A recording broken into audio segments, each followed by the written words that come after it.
आज हामीहरूले यस्तो चीज बनाउने छौँ कि तपाईहरुले आफ्नो घरमा पनि बनाउन सकिन्छ र यो सबैलाई काम लाग्ने नै हुन्छ र यो धेरै कम बजेटमा पनि बनाउन सकिन्छ। हामीहरू आज बनाउन गइरहेका छौँ मिक्सचर थाहै छ कि सबैलाई मसला पिस्नका लागि काम लाग्ने नै हुन्छ र त्यही आज हामीहरू बनाउने छौँ। अब हामीहरूले यो मिक्सचर बनाउनको लागि जति पनि सामग्री चाहियो भने त्यो सबै लिएर आइसक्नुहुन्छ। तपाईहरुले हेर्न सक्नु पनि हुनेछ। अब यही सामानहरू लिएर हामीहरू मिक्सचर बनाउने छौँ र हामीहरू अब गइरहेका छौँ मिक्सचर बनाउन। मिक्सचर बनाउनुभन्दा पहिला तपाईहरु यो च्यानललाई लाइक र सब्स्क्राइब गर्न नबिर्सनु। अब हामीहरू गइरहेका छौँ मिक्सचर बनाउन।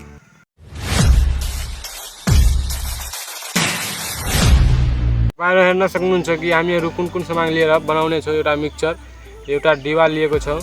यो मटरको मद्दतले यो कटर हो, कटरको ब्लेड खोल्ने छौँ। ब्लेड लिएर बनाउने नै छौँ। र तपाईहरुले हेर्न सक्नुहुन्छ हामीहरू कसरी बनाउँछौँ। तपाईहरुलाई सबै कुरा हेराउने छौँ। सबैभन्दा पहिलो यो डिवाको बिर्कोमा हामीहरूले होल गरेको छौँ। जति नै होल गर्ने कि मटर राम्रोसँग यस होलमा अटाउन सकिन्छ त्यति नै हामीहरूले होल गरेको छौँ। र यो होलमा अब फेभिक्विकले चिप्काउने छौँ। यो एउटा पाइप लिएको छु। तपाईहरुलाई पनि थाहा छ कि यो कता पनि मिल्न सकिन्छ। सबैले पढाइ गर्नु बेलामा लिडहरू हुन्छ, डट पेन, त्यसैको रिफिल हो। यही लिएर हामीहरू बनाउने छौँ र यसमा राम्रोसँग फसाइएको छ हामीहरूले। अब हामीहरू फेभिक्विक लिएर गम लिएर चिप्काउने छौँ यसमा मोटर।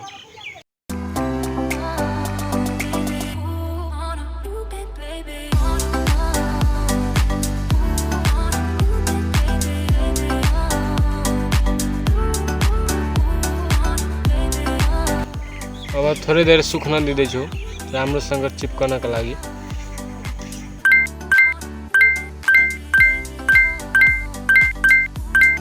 हेर्न सक्नुहुन्छ कि हामीहरूले राम्रोसँग यो बिर्कोमा मोटरलाई चिप्काइसकेको छौँ। अब हामीहरू कट्टरको यो ब्लेड खोल्ने छौँ। अब कट्टरको ब्लेड खोलिसकेपछि अब यसमा लगाउने छ, राम्रोसँग फिट गर्ने छौँ।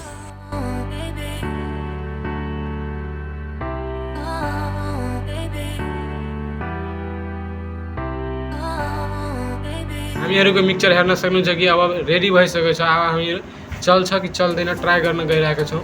त्यसपछि हामीहरूले पिस्ने पनि छ र तपाईहरुले पनि हेराउने छौँ पिसेर। अहिले हामीहरू यसमा लाइन लिएर डाइरेक्टै चलाइरहेको छैन, यसमा चार्जर युज गरेको छौँ। तपाईहरु हेराउन पनि सकिन्छ। यता चार्जरको युज गरेर चलाउने छ र चलाउ त भाइ। धेरै राम्रोसँग चलिरहेको छ, आवाज पनि तपाईहरुले सुन्न सक्नुहुन्छ। अब हामीहरू यसमा केही पिसेर तपाईहरुलाई देखाउने नै छौँ। ल बन्द गरौँ त भाइ। हामीहरूले हेर्न सक्नुहुन्छ अहिले केही नहुँदा पात लिएर आएको छौँ। पात पिस्दा केही पनि पिस्न सकिन्छ, त्यही हामीहरू अब पात लिएर ट्राई गर्ने नै छौँ।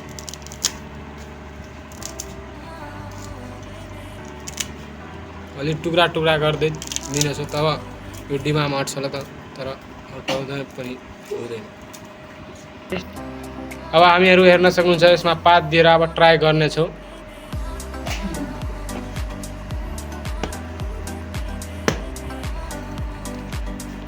ल यसमा लाइन दिनुहोस् त भाइ। तपाईहरुले बार भनिरहेको छु कि डाइरेक्टै यो मोटरमा लाइन नदिने। हामीहरू चार्जर युज गरेको छ, चार्जर युज गरेर चलाइरहेको छु। ल चला।